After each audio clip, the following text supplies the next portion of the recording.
the fact that you are a pastor and that the Lord has given you a congregation. This time I'm talking not only that you minister, but that the congregation may minister to you. That the congregation may be an instrument in the hands of God to transform the pastor's sensitivities. Without them, you can't be who you are. You know that?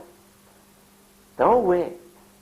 Without them, you can't be who you are. God has given you an unspeakable privilege to stand there and look in their eyes and let their eyes change you. That is one aspect of your relationship as a pastor to your congregation. Not only in a preaching situation, but in a situation such as I have read.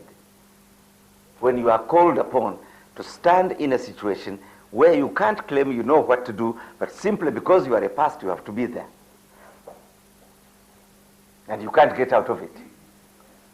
You know, you can squirm, and you can rebel, you can kick, but you are there. See? But if you really are positive in the spirit, that you are there is a blessing. Maybe a blessing in disguise for you. For the Lord, it was clear. He wept because here is God weeping tears of encouragement, not preaching but crying, holding as it were the hands of the two broken-hearted sisters and looking at the weeping community, realizing they really are helpless, aren't they? In the presence of death, what can they do? They can only weep. And so that helplessness affected his inner person and moved his compassion, and he cried out. Now, when God weeps, the situation does change. So sometimes God has to weep through the pastor. Yeah? Don't shy away from those shaking pains which come when you are involved with the congregation. Don't shy away. Don't wish you were not there. Or even wish the situation were better. No. Let the situation, you didn't create it. You are supposed to be there in the situation. And God means that you being there is going to affect them and affect you, and let God act as God. Let God act as God. So the Lord was affected by the situation. And then he moved. The problem with us pastors is that situations in the congregation have a tendency to paralyze us. The Lord was not paralyzed. And the situation of weeping helplessly can easily paralyze anyone.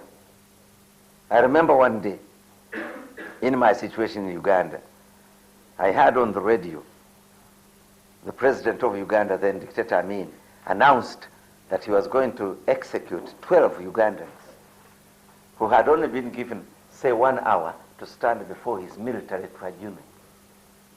And yet Uganda has got courts of law. But he didn't. He said courts of law are a waste of time. We want summary judgment, quickly. And the people in the tribunal, many of them could not even write their names. So the people were put there. They were going to be executed. I had it on the radio. And I have had many bad experiences, but that one was a shaker. It really went through me like a needle, a cutting knife. I did not know what to do. Uganda is going to experience people being shot in stadiums and marketplaces publicly. And what do you do? I didn't know what to do.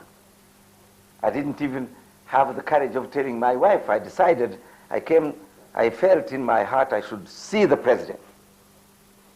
But I knew that was most dangerous. So I didn't even tell my wife the truth. I came and said to her, excuse me, my darling, I'm going into the city to do a little shopping. I'll be back in a minute. Actually, I was going to the president's office. I knew it would have scared her to death. So I went to the office, I met a minister, and he said, where are you going? I said, I'm going to His Excellency's office. He's not there. He's at command post. That is his place where he lived. Because in those days he was sick with some diseases. Many Ugandans were wishing the sickness would be serious. It was, I think, quite serious. Anyway, I went to the office, I found there the secretary, and I said, would you put me through to His Excellency? I've got something very urgent to speak to him about. The secretary shook his head.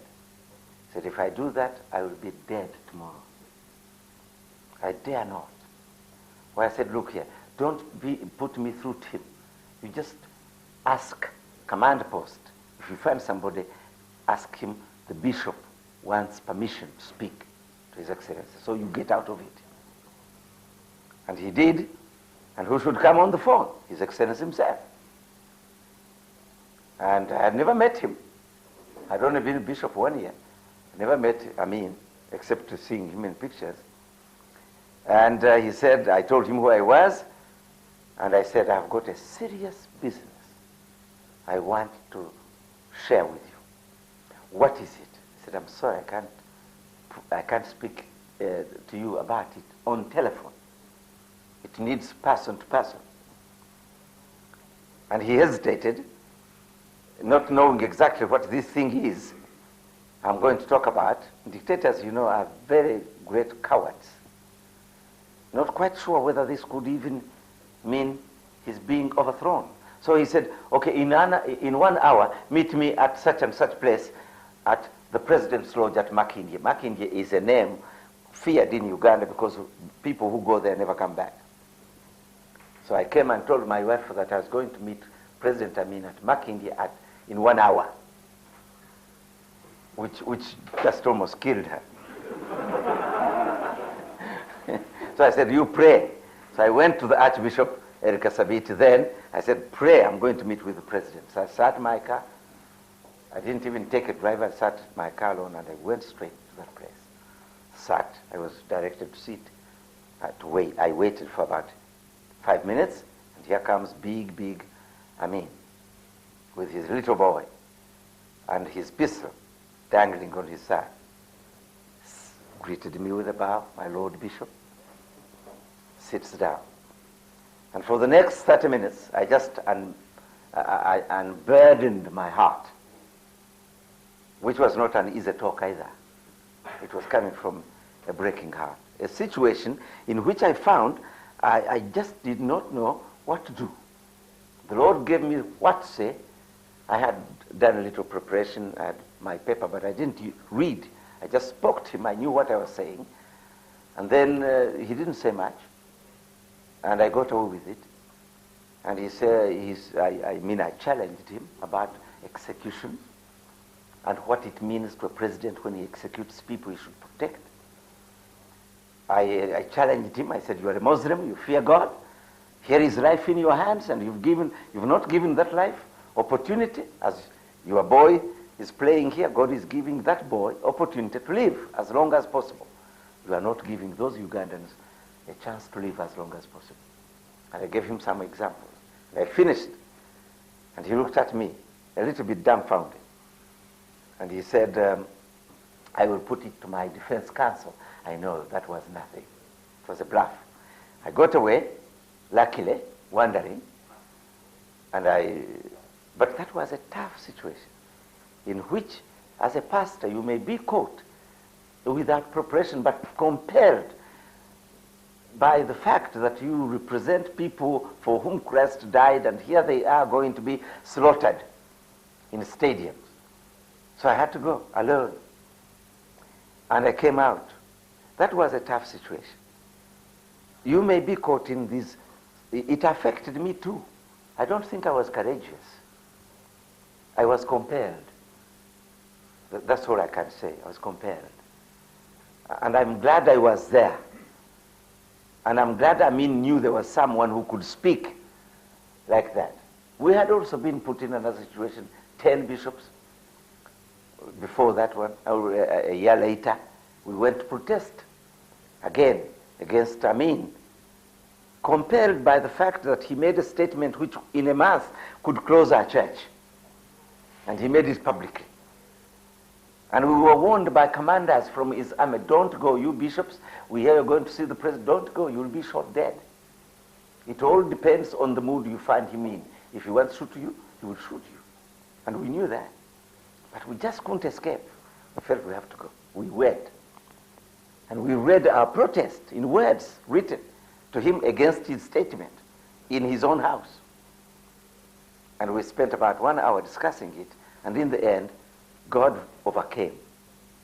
God won the victory that day, because he concluded by saying, after Bishop had challenged him, when he said, well, I didn't mean that, I think I misunderstood, and our statement was very clear.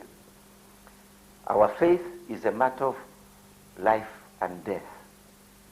Your Excellency, if you want to know something about it, you call us. We'll tell you everything. There's nothing to hide. But you made a statement and it's wrong. Here are facts which show that your statement, you're wrong, Your Excellency. And the entire nation heard it. Now we know you didn't mean what to say that. What are you going to do about it? Correct it among 10 million Ugandans, 5 million Anglicans. And he said, okay.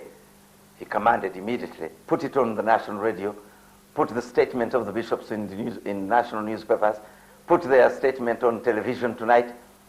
So we became stars that night.